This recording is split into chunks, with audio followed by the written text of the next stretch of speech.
everybody. Welcome back to the podcast. Scott Fischer here, Options for Senior Living, and you're listening to Don't Let Haboob Hit You in the Face. If you live in the greater Phoenix area, as I share with each episode, you probably know what I'm talking about. If you are watching this on video, you can see over my shoulder, either both shoulders. Haboob is a giant dust storm that often pummels the desert late in the summertime, and this was last summer. That's Arizona State University. During the day, we didn't know this was happening. And so by 4 o'clock in the afternoon, as everybody was driving home from work, they find themselves buried in dirt. And you guys, I've used this metaphor for years as I've worked for over 2 decades in the spaces with families who are experiencing challenges of aging, usually with a loved one, but could be their own. But there are many things that are happening in our lives, many things that we pay attention to, many things that we dismiss.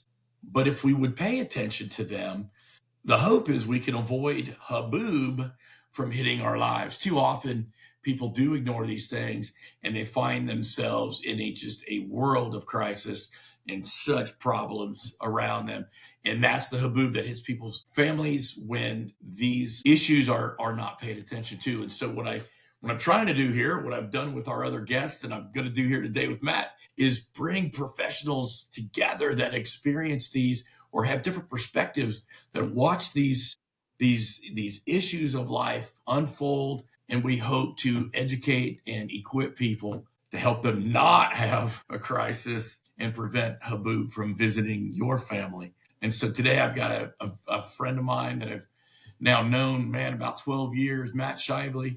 How you doing, Matt? Doing great, Scott. Thanks for inviting me. I'm excited to chat today and maybe add a little bit to the conversation. Matt and Stacy and I met about 12 years ago when Stacy attended the Grove Church in Chandler. Matt is the associate pastor over there. He's responsible for the care and counseling ministries. He oversees grief and recovery programs and all kinds of things. So he's with families all the time. And Matt and I met as I was getting, brought into the family, into the Stacy Weber family. Yeah, that's true.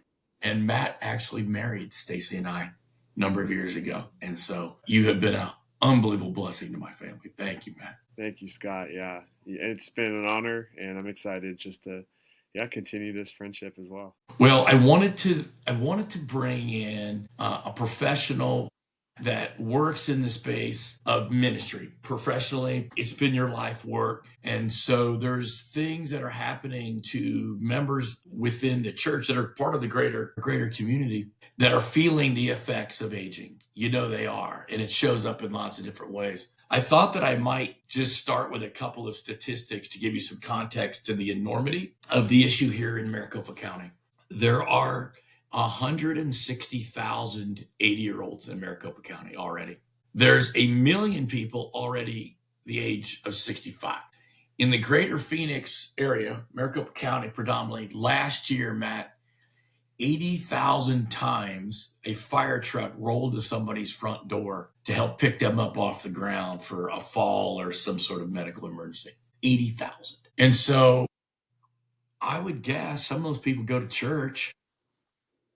Some of those people either go to the Grove or the Grove member has that person in their life, And so just off the top, what do you think about all this? And what goes through your mind when I bring those illustrations up? Yeah, I think, that's a lot of visits, which means that's a lot of, perhaps people in that home that don't have somebody who can help them up when they fall. I mean, obviously it could happen and they need a professional if it's a problem. But yeah, so it tells me there's a lot of loneliness that comes with the aging population, and by proxy, the adjustment of that next generation down that maybe feel the burden of either adjusting their life to care for their parents, which that hasn't been a mode ever, or something like that. So it's a life shift that you maybe don't see coming. And I know that's part of your mission, is to help people see it coming and not be caught with their guard down. I was thinking as I was preparing for this today, mentally, I was thinking about how I have a interesting vantage point being my age, because I'm 42 my parents aren't yet in that age of the 80 plus, but they are 65 plus. And I remember when they were the ones caring for their aging parents. I watched my grandparents age and watch them care for them and do it with various degrees of success and class and frustration and all of that with their respective parents. And with my dad's, he was a far away from his father, and so he watched his mom be the one to care for the dad for my grandpa, and it really wore her down because she herself was aging, right? So and then with my mom's parents and step parents, with her mom, she was the one actively caring. So it hits close to home, and it is something that I think I'm trying to learn from their experience for when it's my turn, for one. They've described the generation I'm in for years as the sandwich generation. There was going to be a time when I have my parents and my kids, and in my case, grandkids. So there's four generations. Now, we just lost my mom a few months ago, but for years, there's been four generations in my life. And so mom has needed a lot and needed a lot more as time went on. I'm newly married. I got kids that are still, some of them are still living at home. When you and I met, the Right. twins were 12, 11, 12, right? And now Molly is a mom and has a baby coming. And my daughter Brand has got two little nuggets, and they're 10 and 8 now. And so to juggle the generations, the individual there's only so much of me, right? And I'm serving myself up because as well as I handled all the things that happened with mom, man, there's so many things I wish I could hit a do over on. You know what I mean? And the emotional drain is what we want to help people understand is coming so that it doesn't wipe you out. It doesn't cause marital distress and stress. It doesn't cause financial pain. It doesn't cause you to question your faith and fall into a spiritual crisis, because it could. It has. It has, for sure. I come from this from the point of view where, as a believer, my faith is rooted in Old Testament tradition. The law was given. The 10 Commandments said, thou shalt honor thy mother and father. Mm-hmm. At the same time, I'm trying to balance four generations of us. Yeah. Can you see the conflict? Yeah, there's conflict when you put any number of people together in the same space, let alone generational gaps here and there. And like you said, like four generations of gaps. If you look up and down, you're gonna have. So I'm trying to figure out what my teenagers are saying half the time. The language they speak, it's like I don't even know.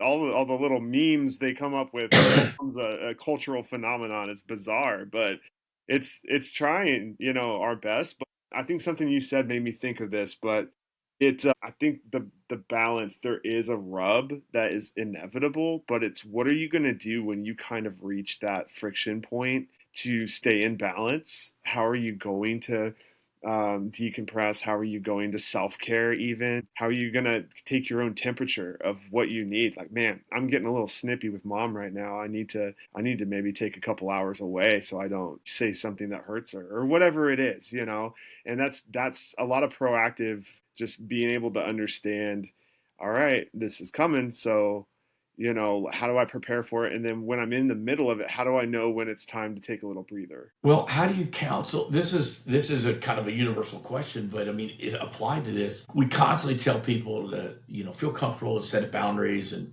know your limits, and right, that's part of self-care. But we're also driven by thou shalt not, thou shalt honor thy mother and thy father. And so how much access does mom get? How often do I drop what I'm doing and deal with mom's request? Am I being manipulated by the mom or the dad? If their unwillingness to do the things we ask them to do to make life better, safer, less chaotic, and they ignore, when do I go, you're on your own? Right. These are issues that affect our spirit. My faith is involved. This is wrapped up in, hey God, why is this happening here? I've tried to help her, right? I can imagine you've had people sitting in your office going, if he doesn't do something about his mother, I'm leaving. Matter of fact, I think you called me about one of those, or you called Stacy about a situation sort of like that. Yeah, yeah. It was really tough, and It it's was. often you again. I even in the younger generation version of that, you get that. Like dealing with your in-laws is an interesting thing in and of itself because you have this person kind of in a parental place in your life, but they didn't raise you. You don't have that track record of all those times they dropped you off for practice and why what they said it made sense eventually. Like, no, you are entering in with the person that you don't understand how they operate. They didn't raise you, but they're your spouse's parent, and so they have authority, so to speak, or they have that connection with them, and then when your parents are aging as well, and like you said, is there a breaking point? Is there a limit to our all right, I'll do anything for you, mom, except you've used up all your chips. Like obviously that sounds so like not right. But when you're in it, it's reality. You just have so much ability to stay in it and to hear the same thing over and over again, especially when you're dealing with dementia situations, which is a lot. Yeah.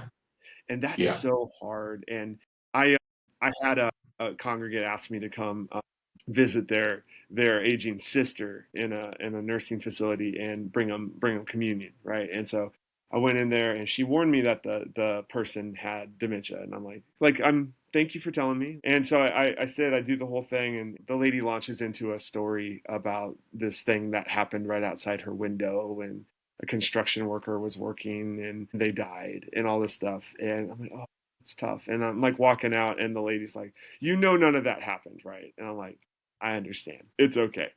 But I think what I picked up on that interaction was she felt like she had to apologize constantly for her sister's mental condition. And I imagine that's a piece of the puzzle, right? Was sometimes you're almost embarrassed to let anyone around your aging parent because you feel Mm. like you have to apologize for their condition. And I don't I see it that I didn't see it that way in that moment. I'm like, hey, empathy. That's where she's at. It's fine. But when you feel like you constantly are almost having to sweep up after your mom or dad as they're aging, I'm sure that just takes a mental load, toll on you. There's for real wounding that happens. And even when you have someone who's demented, maybe wounding even comes more often, right? Those filters are thinning out, or becoming non existent. You've got old wounding that's buried. You got new wounding that's happening in the moment. It's compounding. I know how much work I was doing with my own heart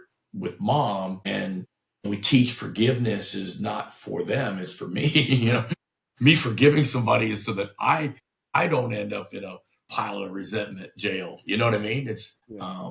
It's to let the door open. And man, I think it really forced to the forefront a lot of self-examination, because even when I snapped at her, I had to go back and forgive for her for whatever triggered me to snap. I had to take responsibility for my own snapping.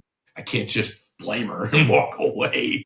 It was me losing my mind with her. But Matt, it gets very murky in there, especially if we're walking around with that, honor thy mother and father mandate, which of course is, old worked in theology. And are you not honoring by placing them in a facility or a home? Is that dishonoring? Is there a time when that is honoring? I would say it's situational for sure. Yeah, I would say this to my mother and my clients. I never want to do anything to you. It's always with and for until you're making decisions that affect your safety. Right. Then I'm going to have to step in, mom. And when I stepped in, it doesn't mean that she's demented and clueless. It meant that she was impaired. Impairment comes in judgment, decision making, problem solving, personality, perceptions. That's all part of the syndrome of cognitive change, unhealthy cognitive change. And so it isn't just one day I know your face, and the next day I don't remember your face. These things are happening over a gradient of time, right? And so when decision making is now more complicated and causing me problems because of now I have to assert myself, which of course now complicated the relationship part of this because I was taking control. Have you ever heard kids say that there's like a role reversal? Kids Yeah. become the parents and the parents become the kids. What do right. you think about that? Is that right? Is that a right way to think it? I mean, it's interesting, right? Because it makes sense. Like, I mean, the cyclical nature of life. And, I remember my mom has said stuff like, I change your diapers and one day you're going to change my diapers, right? And things like that. Oh, I don't want to do that. I know. And every kid that hears that from their parent probably has the exact same reaction, like, oh heck no. But it in the same breath, like I think, and again, I'm going off of watching my parents do this, not from personal experience yet, but I think it's gonna be, you have to be firm, but you have to keep in mind you're caring for them, but they are your parent. And so the role is more like that, more like a parent role, but your position is still their child, and this is what honoring my parent looks like now in this stage. And I think that's a stage by stage thing a little bit, because it's not honor your parent, honor your father and mother until you turn 18, and now you're done. Like, just as much as raising them is never done from the parent perspective, it just looks different. Like, my mom is still my Yeah. mom.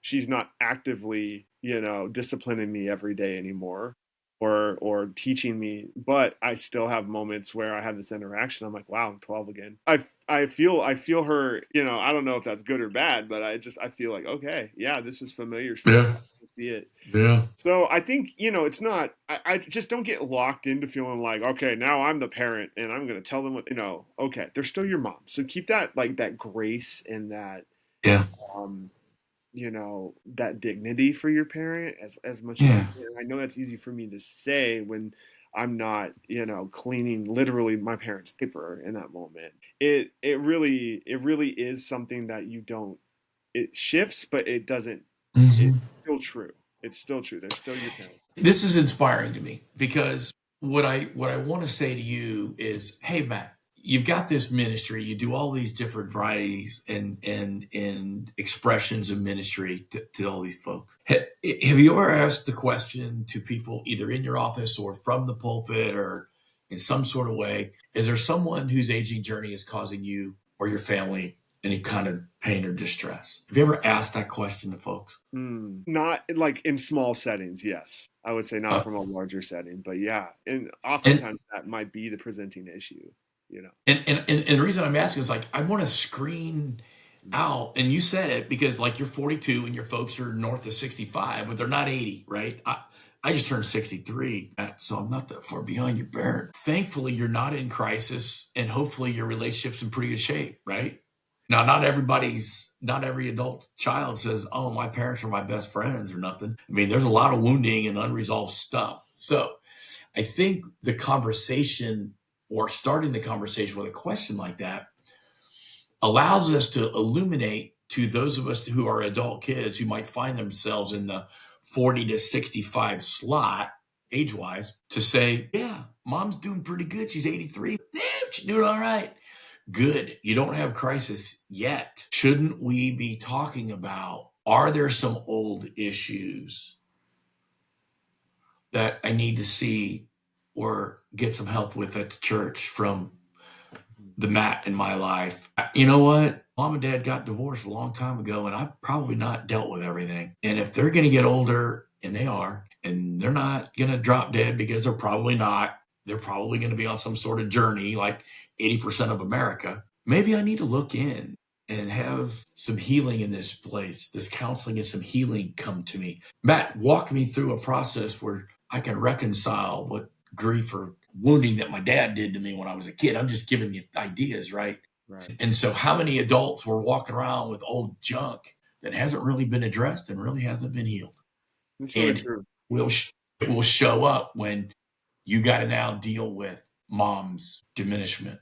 That is such a good point. And, you mentioned my work with the recovery ministry here, and that's where my brain went when you said that, because I've come to this conclusion with the 12 steps that people are familiar with. They're not just for addictions. They're for us Right. all. Oh no, it's a life thing. And the steps can help us process past hurt as much as they can current addiction. And that's such an important thing to think of. And one of the there's kind of a couple points in the 12 steps where you take an inventory. You take kind of a stock of where you've been, what you've done, but also what's been done to you. And it's not meant to get you stuck in the past. It's not meant to get you hung up on a past thing that there really isn't any resentment to, but it's often there's more resentment than we thought back there. And so by revisiting that, not to open it back up like a fresh wound, but to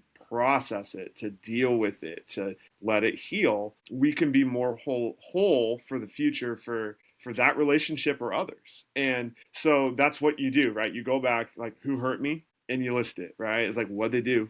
Like, and then what was that resentment? What was that residual that left that I'm recognizing? How did that affect some of my safety needs, right? And you start to flush that out a little bit.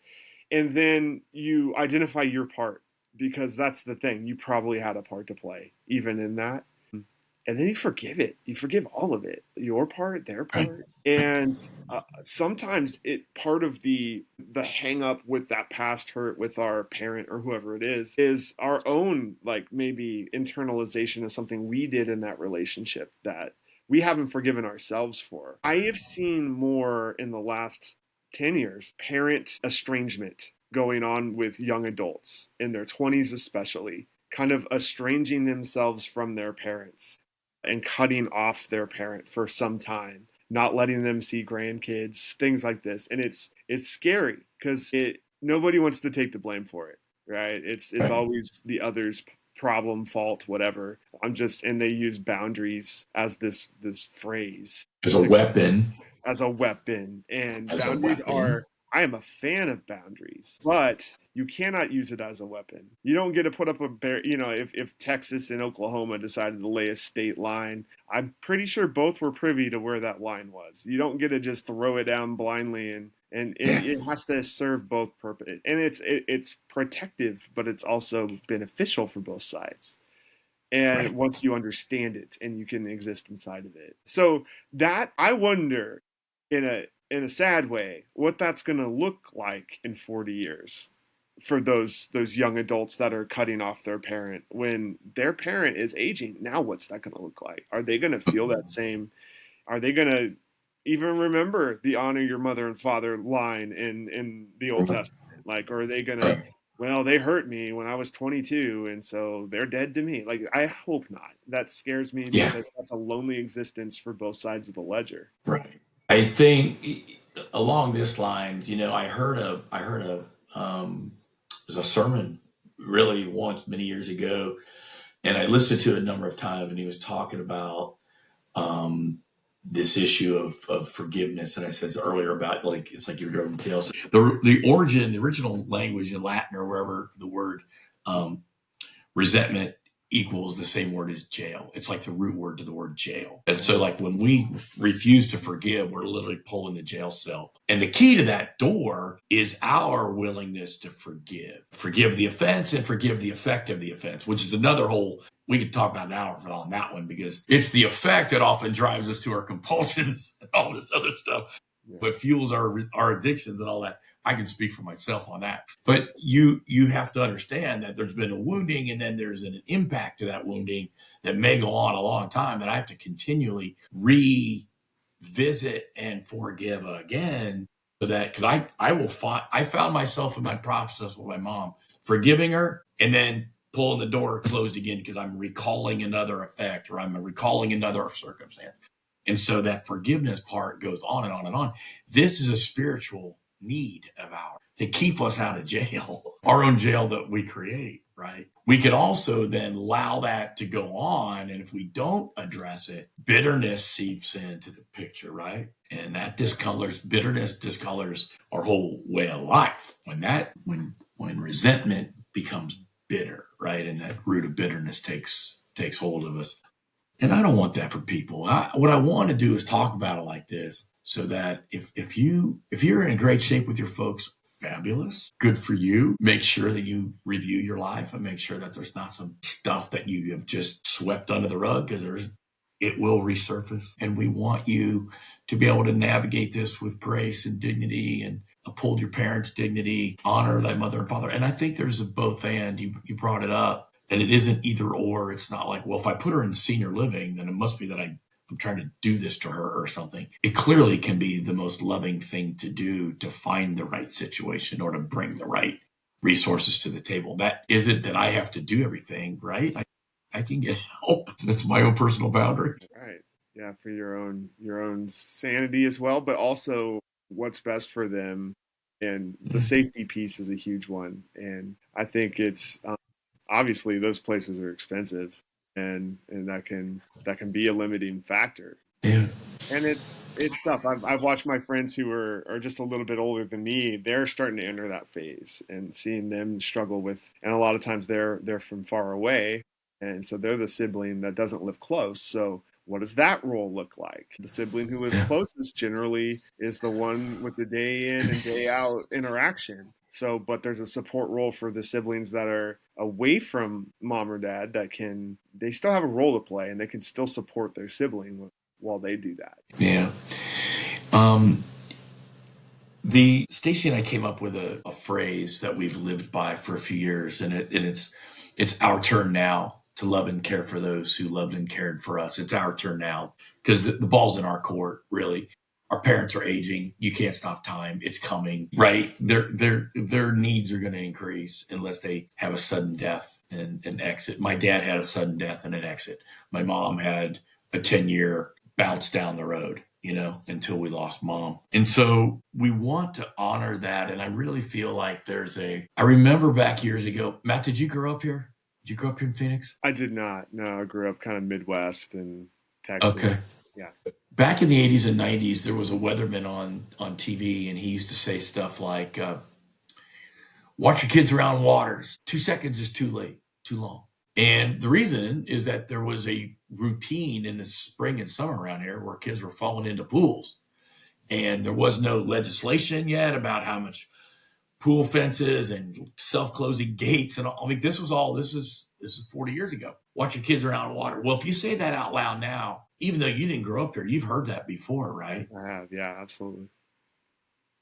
We feel strongly that it's our turn now is that kind of a phrase. Like, this is not to be played with or just going, oh, well, it'll happen someday. No. We have got to deal with how we are wired about all these things and the family relationships, and our prayer life, our spiritual life is affected, our financial life, our marriages are affected. I mean, you called me in the middle of that, or you called Stacy a few years ago with that family, like their marriage was on the line because crisis had invaded their situation. And I'd love to help people long before the crisis. We can help them find their way out, but right. I short often of say, something. like, the time to prepare for a storm is not when it's raining, it's when it's sunny. And that's when you put in the legwork. That's when you put down the sandbags. That's when, it's not when it starts raining, it's too late. Right Care's been doing this in the greater Houston area for a number of years with a number of churches, helping them build their own ministry within the church, partnering with them, connecting them to community resources, but addressing some of these challenges. Right Care's methodology, Matt, has been tested over 75,000 times with real people. So a tool that they have developed that we are now, Stacy and I and our team are being certified to use, is to be able to assess the safety within someone's homes, but not just safety, but 6 aspects of their life. One is their safety, of course, their environment, how things are being managed. Second of all, how they're managing their medical conditions. Third, the burden of care impact on their system, their family system. We also look at quality of life. We look at autonomy and self-reliance. How much can they do for themselves, and how much can their system that they live as a part of how much can get done for them so that they can safely navigate and effectively and with dignity navigate this. But the churches have pieces of this put together. Right Care has been putting this together for a number of years in Houston. We're bringing this to Phoenix now. We have a partnership with the city of Scottsdale Fire Department to help the city deal with the parts of this, but we're also launching this with some churches in Scottsdale as well.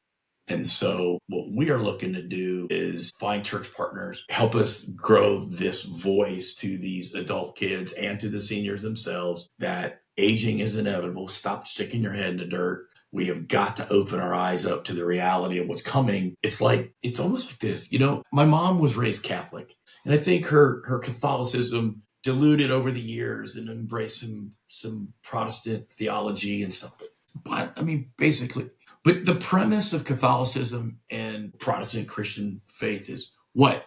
Jesus came to earth, was sent here by the Father to live and die and raise from the dead for our benefit, to deal with the sin issue that exists in the world, to allow the doors of heaven to be opened back to God's people, right? That's the premise. And so my mom is so full of purgatory theology and the Catholic theology that she's afraid to let life happen. And life was happening, whether she was resisting it or not. Her life was leaving, like her body, right? And so ultimately, we want people to be confident in their confidence and trust in the saving work of Jesus, and to navigate this not in fear, but in confidence and in love, not terror. And right, I mean, don't we all want to live out of our identity and live a life in the freedom of Jesus, not in the fear of judgment? That's the point, right? Yeah. Amen. Yep. I don't know. And I feel like this is where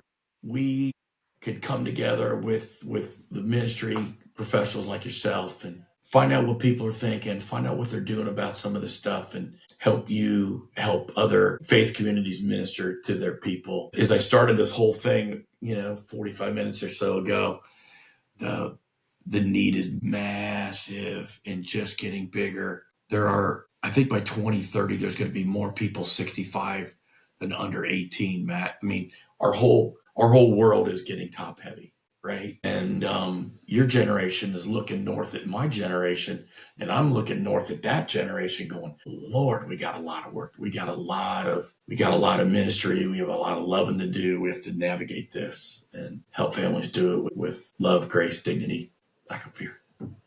And maybe, I mean, I love that, by the way. I love this ministry that you're talking about, and just I love that it's coming here to Scottsdale. And I think you're right. I think partnering with churches is amazing, and their various outlets and places of connection. But to those people that are like on the fence of whether or not they need it, like you said, don't stick your head in the sand. But I would say before you get to that point with your own parents, maybe do what I did and pay attention to either your parents going through it or a friend's parents going, in that place of caretaker, and learn from them, but support them. And remember that's something you're going to need to note. It's something that's going to come back around to you too. And so don't ignore it. I think we're tempted to say, I'm not there now. That's fine. Not there now, right? I'm like, no, it's just, like you said, it's not raining. This is the time to talk. Yeah. Yeah. So don't shy away from the conversation. I don't really need to have that conversation. You're more in need of it than you know. And so don't shut it out. Yeah. Maybe that's it. Start with entertaining the conversation and then take notes. Why not? Literally take notes. I mean, we have this in our phones. Just take notes. I've got several people that we've already sat down. They're alive and well, and they've already planned out their funeral with me. It's kind of bizarre, if I'm being honest, but I love that they're thinking ahead in a sense that we know we're mortal, right? We do, but we also know we are eternal beings as well, that we have because of Christ. We know where we're going. And so I think it's okay to take notes and prepare for the future. Don't be afraid of that. I couldn't have asked you to wrap it up any better than that. So we'll just leave it at that. Matt, that was awesome. I love what you said. I thank you for investing an hour of your time with me here this morning to do this. My guess is as I keep pulling this string, man, I'm going to probably want to talk to you some more. And I hope you'd be open to another conversation on another part of this. I feel like it's a new journey for my life to have these conversations on a larger scale than I've ever done them. And I value everybody's perspective, and yours I was really looking forward to getting today. And thank you. It's been a lot. I know it'll be a lot to our listeners and folks that find this podcast as they go. Thank you. You're welcome, man. Glad to do it. Well, listen here, you guys. Earlier in 2025, Stacey and I launched a project we call the Aging Parent Tribe. Aging Parent Tribe is a private Facebook group that was set up as a protected, safe space for caregivers to share, interact, engage, look for resources, throw up if you need to. Some of my journey with my mom is is cataloged on video in that. And we share that. We have about 650 members in that group now. We'd love to continue to grow that reach. And so, Matt, as a resource for your world, if you're listening to us, the Aging Parent Tribe in Phoenix, that's our group. Come join us if you find yourself in this position. We want you to be a part of the conversation and get the support that you need as you walk this journey. So thank you for joining us. This has been an awesome conversation, Matt. Thank you again, my friend. We'll talk to you soon. Take care.